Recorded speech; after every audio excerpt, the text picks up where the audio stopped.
So next we have Jeff Rich, who is responsible for developing Gundersen's Envision program, which includes a portfolio of renewable energy projects and energy service offerings.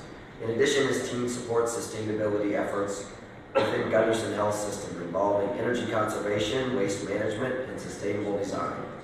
He serves as an advocate for energy and environmental improvement within the healthcare sector. He's been with Gundersen since 2006. While we welcome Jeff to the stage, I'll get his presentation loaded up. So, welcome.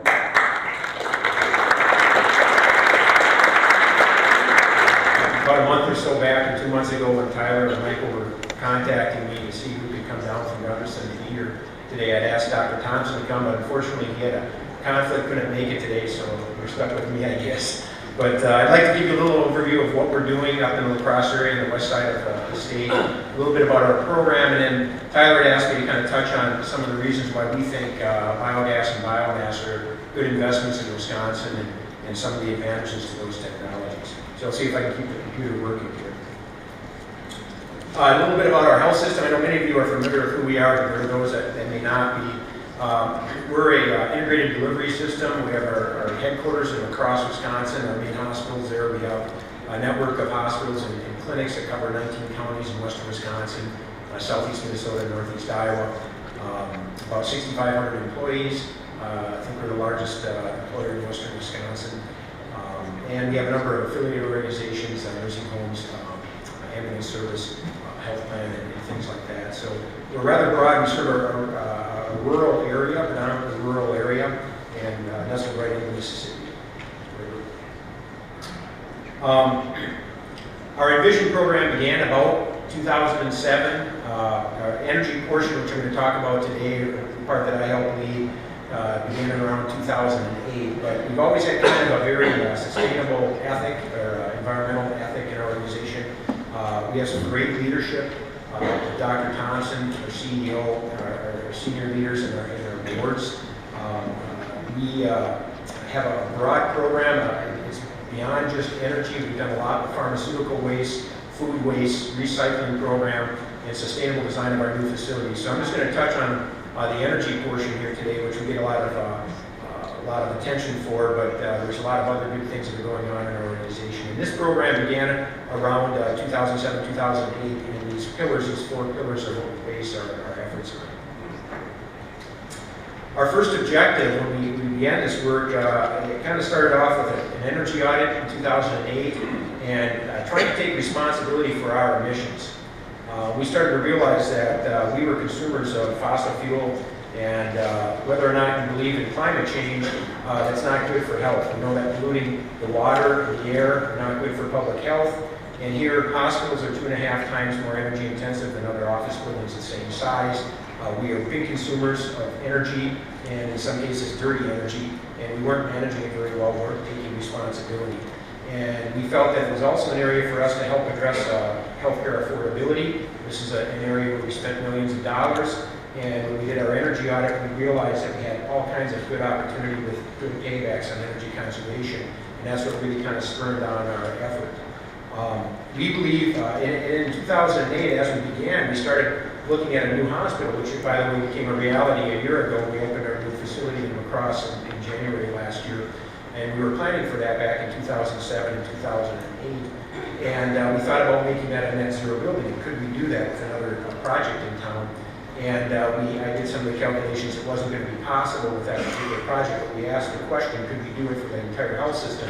Would it be fiscally responsible? Would it be the right thing from a mission perspective? Would it be a good thing for the community, for our patients, and for the cost of care? And we were able to look at that, and at least the concepts that we had at that time, we said, yes, we think this is good. Our senior leadership got behind it, and our boards were courageous enough to stand behind that goal. And that's a really tough thing to do. You think about having the right people come together at the right time, and the constancy of purpose to maintain that goal in your sites for 6 or 7 years is a rare thing. So I feel very privileged and humbled to be a part of the organization and have the leaders that we have there. We think this is the right thing to do, becoming energy independent, which means we will produce more energy than we consume from fossil fuel sources. We think it makes our healthcare delivery more affordable. We save a lot of dollars doing this. We're generating revenue from our renewable projects. It benefits human health. There's been studies out there for decades that show the relationship between the burning of fossil fuels and health implications in the human population. That's not even debated. It strengthens our local economy. We've seen this through the multiple partnerships that we've had. And I'll share a little bit about our biogas and biomass projects, which actually drive revenue into our area that before we were importing through fossil fuels, through natural gas and coal for the electricity. So now we're spending that money locally instead of sending it out of our state and out of our nation. And we know it improves our environment. It's just a better thing for our environment, and we have a very good tourism industry and a wonderful area up in the western side of the state, as well as the whole state of Wisconsin, many lakes and streams and lots of recreational things that we use to protect. I won't get into our roadmap too much. I'm going to talk a little bit about the projects and how they came about, just so you have a taste for what we did. But it evolved. We started first with conservation.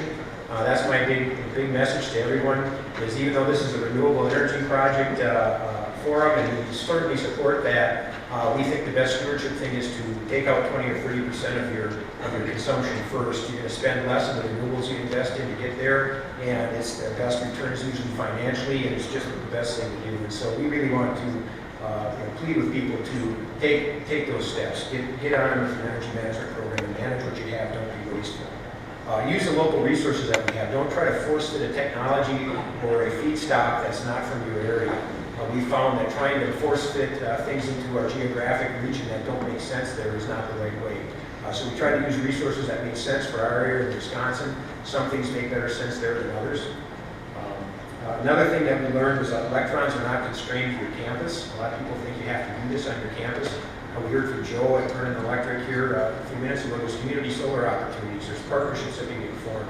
You don't necessarily have to do this all on your campus. You can do it in other ways. And sometimes you can do more with partners than you can do by yourself. We're big collaborators. We went to got here today, and very grateful for the partnerships that we've had, which have included other businesses in our area, our community, and utilities.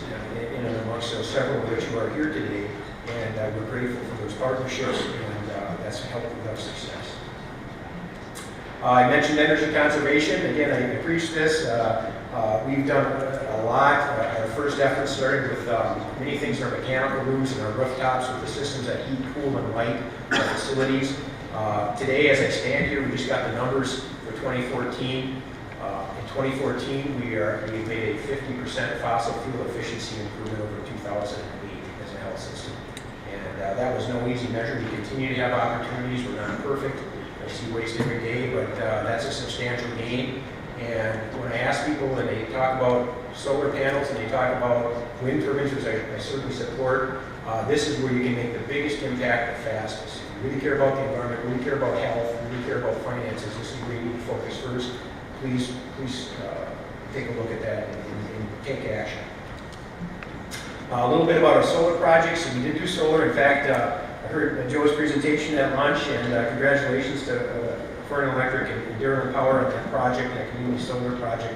I think this was the largest solar PV installation on our parking garage in western Wisconsin, at least at the time it was put in, 56 kilowatts. It's been there since 2008. It lights our underground garage. If you ever come to our campus, there's a parking garage, you park underground, and it lights the parking garage. We also have 2 solar hot water installations for our child daycare center and our renal dialysis center in Alaska, right off I-90 exit as you come into Alaska. You can see that at the bottom photo there, and that helps heat water for the dialysis center. Those are small projects, but they're important from a demonstration standpoint, and you do involve a lot of different technologies in the program. We have 2 large wind sites. They're not large in number, they're large in megawatts, I guess. We have 2 2.5 megawatt turbines at each one. The first one was in Lewiston, Minnesota. That was started up in December of 2011, so I guess it's been just over 3 years ago now, and produces about 15 million kilowatt hours a year. And then the second one is just kind of a sister project. We partnered with Organic Valley in Cashton with 2.5 megawatt turbines there. And Wes from Wes Engineering is here today. His organization helps service these. They're running great. We're very proud of these. Community members like them. If you go through either of these communities or right next to or in town, so hopefully you can get a chance to go by. We're always happy to give tours. And we think these are both very good wind regimes too. There is good wind in Wisconsin as well as Minnesota, and it was a great opportunity, and we're very proud of it. We have a large geothermal Geo-Exchange heat pump system for our new hospital in La Crosse. The new hospital is the most energy efficient hospital in the upper Midwest. Most hospitals consume about 260 kBTU per square foot. That's their energy intensity on average in the upper Midwest. This one's designed at 115. We're dialing it in. After the first year, we've been down into the 120s. But the biggest part of that energy efficiency in that hospital is the geothermal heat pump system that we have underneath one of our parking lots. It's 156 wells, 400 feet deep, and it heats and cools the facility for us. So it's a great project. We really look seriously at geothermal for our new facilities now based on what we've experienced here. This saves about $700,000 a year in operating expense for that new hospital just at today's utility prices. Our biomass boiler started up about a year and a half ago, spring of 2013. It is the biggest project in our portfolio because there's so much heat as a health system. Even on the hottest days of the summer, we're dehumidifying our air conditioning system with heat from steam from a boiler, and we need it for sterilization and cafeteria services and other things. So we're using heat around the clock, and 60% of our BTUs was for heat. So this is actually offsetting 38% of our energy use on campus. We produce our heat in La Crosse with wood chips from Wisconsin. And we also have a back pressure steam turbine that makes electricity right there on the site behind the meter. And so we're co-generating there. And this project purchases wood chips now. We were purchasing the larger quantities of natural gas. Now we're able to offset that and purchase wood chips from western Wisconsin. About $800,000 a year worth of wood chips that stay in our region as far as the dollars go. And we save $500,000 a year on this project. We had a project, the very first one was the Biogas Project with the brewery, and La Crosse got a lot of attention for this. This project, unfortunately, is no longer operating. It was one of the learning lessons that we had along the way. We did operate and make electricity there for about 3.5 years, but we were never able to achieve the capacity factors that we intended. Our feasibility analysis up front did not reveal quite how difficult the gas was going to be to work with, something called hydrogen sulfide. That was a product of the process that they used at the brewery. So we redeployed these assets to our dairy digester projects, which are now operating in Dane County, which I'll share in a minute. And the engine's actually in Middleton, and the gas conditioning state, some of the controls are over in the South Prairie project. So we learned a lot. We actually got two patents out of this, believe it or not, for cleaning hydrogen sulfide, but it still wasn't quite enough for us to maintain and operate effectively. So we really worked. So I guess one of the things is there's lessons learned. We're not perfect. We've done a lot, but we've had to learn along the way and pioneer, and sometimes it's tough to do. We had a great project in the landfill in La Crosse County, right off of I-90. The photo on the top left is showing Interstate 90 as you head to Madison. You can see our campus just to the right. And this engine sits there, this engine generator set, and we tap into the landfill gas, which is only a mile towards Madison. You can kind of see the bluff in the distance there. That's where it's coming from. This was being flared by La Crosse County for years. And we were able to pipe it under I-90. We purchased the gas from them at an advantaged rate. And this really offsets the electricity use on this campus, and we also capture the heat. So all of the heat and hot water needs that we have on this campus are served by this engine. And it runs around the clock. We're talking about problems with intermittent resources in the past, one of the challenges of solar and wind. This is a base load production. Biogas is very nice that way. So we're very proud of this. It's a great project for the community.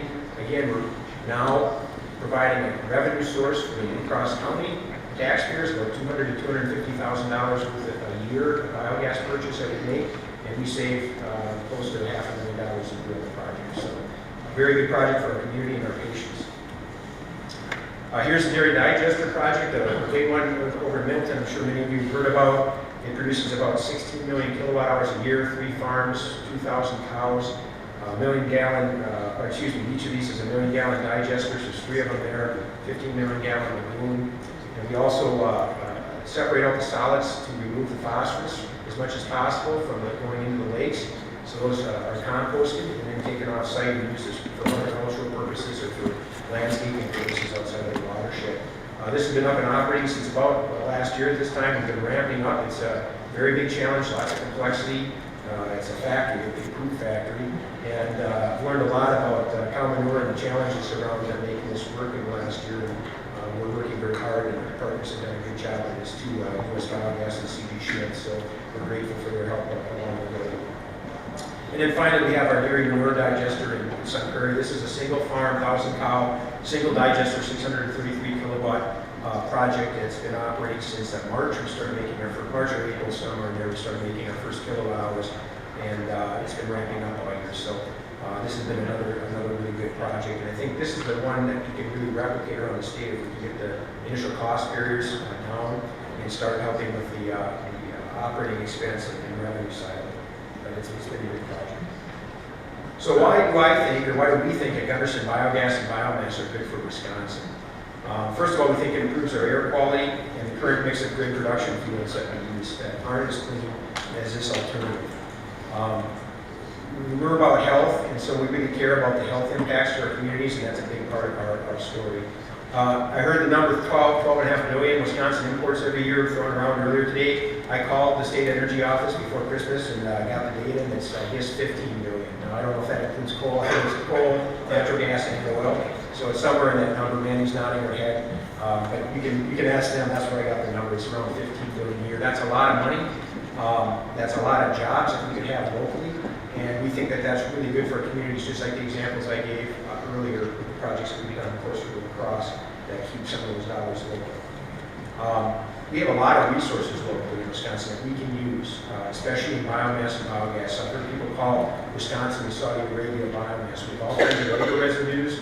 We have all kinds of wood, lumber residues from the lumber industry, and lots of things that can be used.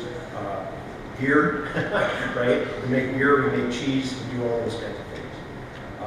Digesters can divert landfill loads and reduce tipping fee costs for some industries. Organic substrates that we use in these digesters are coming from restaurants, fats, oils, and greases, and from ethanol byproducts.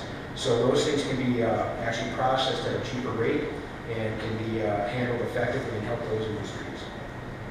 Improve manure management to help our dairy industry and its viability in that challenge. And also help our tourism industry with cleaner water in our state. And Wisconsin has many simultaneous heating and power loads.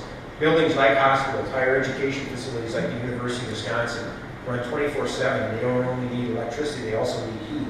So biomass and biogas are both excellent feedstocks for cogeneration of combined heat and power projects.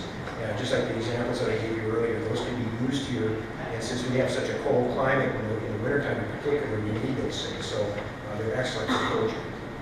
And then finally, we have biogas and biomass can be counted on as a base load. They're not intermittent. They can be depended on to produce power 24/7.